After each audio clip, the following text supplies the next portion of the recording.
Hi, welcome to video 3, the sleeping state.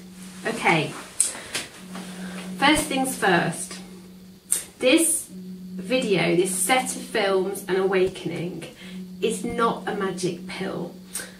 You're not Cinderella. You're not going to have some amazing guru or person, me, Prince Charming, whatever, come along and give you the kiss of life and suddenly everything is going to be better. You have to take responsibility for your own awakening. No one can do that for you. No one can awaken you for you. You've got to want to awaken. You've got to want to have the answer. You've got to want to have a better life. So sit up straight. Know that this is your time. Embrace those feelings. If you get frustrated along the way and things aren't moving fast enough, just slow down. The energy that you feel within that frustration is your soul calling out for you to wake up. Use the energy, use it actively, throw it into something. The best thing is to do something that you really enjoy, because actually that's who you are. Okay, so no magic pills, no Cinderellas. This is it. It's time for you to decide, I am going to take responsibility for my life, and we're going to look at choice and we're going to look at responsibility a lot in the next couple of videos that we make. Okay, so the sleeping state, let me just run through what happens, what I found that happens to us all. And as I take clients and people I work with through this, we all of us seem to experience the same journey. That's what I've found.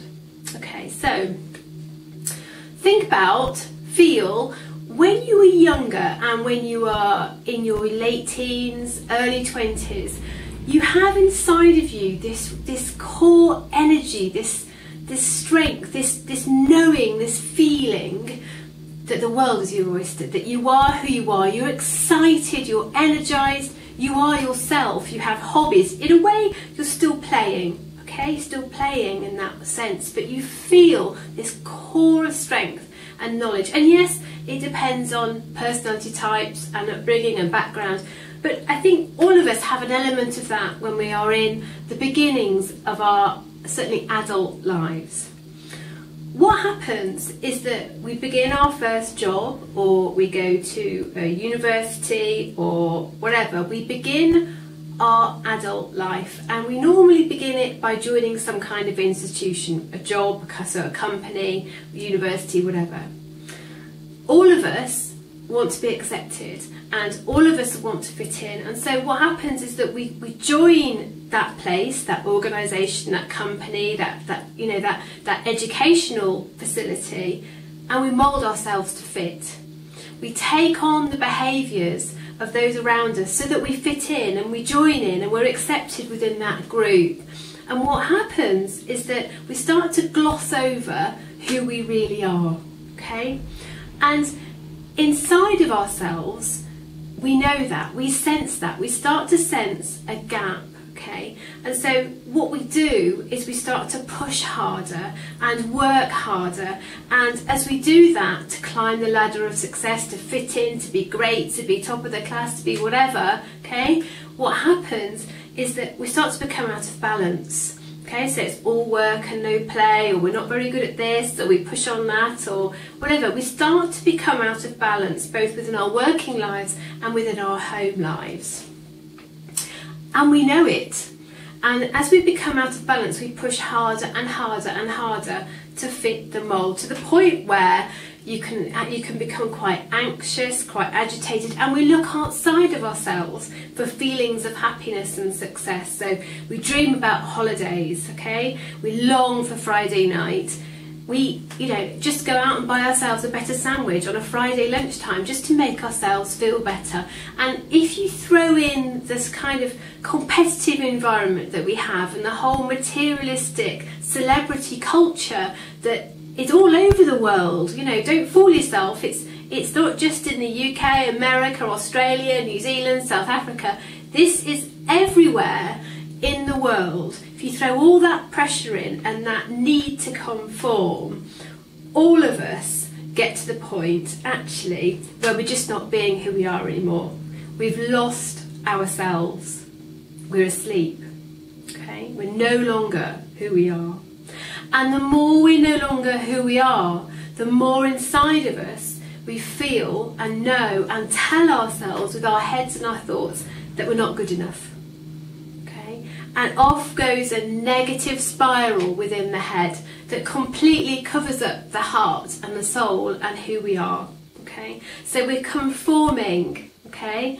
We go up, we're on a cycle, we're conforming, we're negative, I'm not good enough, I'm never going to be pleased everybody, I'm never going to fit in, so I'm going to push here, push there, move on, okay? We look outside of ourselves, okay, to make ourselves feel better. It can feel like a constant drum, get me off this roundabout, get me off, get me off, get me off, okay? We tend to end up living in our heads. We believe this kind of logical, I actually am this, I'm that, I'm the other, I'm not good at this, I'm not good at that, I'm never going to fit in, this isn't the life I thought I was going to have, and beat ourselves up for even the tiniest thing, okay? And what we tend to do is we tend to numb the pain, because as souls, as sleeping souls, the pain of not actually being who we are actually goes against who we are, and who we are is really all about love and joy and happiness. And so if we are living in the head, and all of us have gone through these cycles, okay, cycles and cycles of conformity and basically being who we are, who we aren't, then we can't cope with that. And so what we tend to do is we numb the pain, okay, and we kind of do things to zone out, okay, in a sleeping state.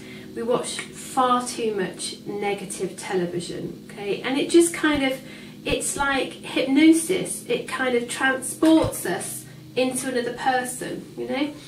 We read loads of, sorry, but trashy magazines and compare ourselves to this kind of image of perfection that we think that we should be, you know. And again, we kind of, you know, soap operas, we're transforming ourselves and our lives into their lives, and in fact they're make-believe, they're not even real, okay. So we kind of numb the pain by getting busier, and by watching too much television.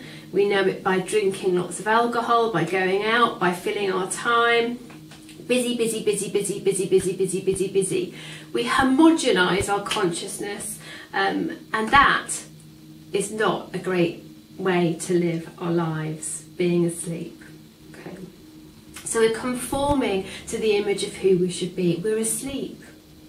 We're not ourselves. We're living in our heads, and then we're wondering where all the happiness has gone, and where is the life that we planned, and where is the strength and the feeling that was in us right at the beginning of it. The sleeping state, okay? So, as happiness, as I've already spoken about, comes from the inside, then at the moment, if we're all looking at the outside whilst beating ourselves up with our thoughts and our, you know, the way that we're living our lives and covering up our hearts and souls, then, you know, we need to wake up. We need to move forward and wake up, okay? So the good news is that consciously to wake up is really easy, and what I'm going to do in the next set of films is to show you how. Okay, enjoy. Don't forget to have your 5-minute silence after watching this film.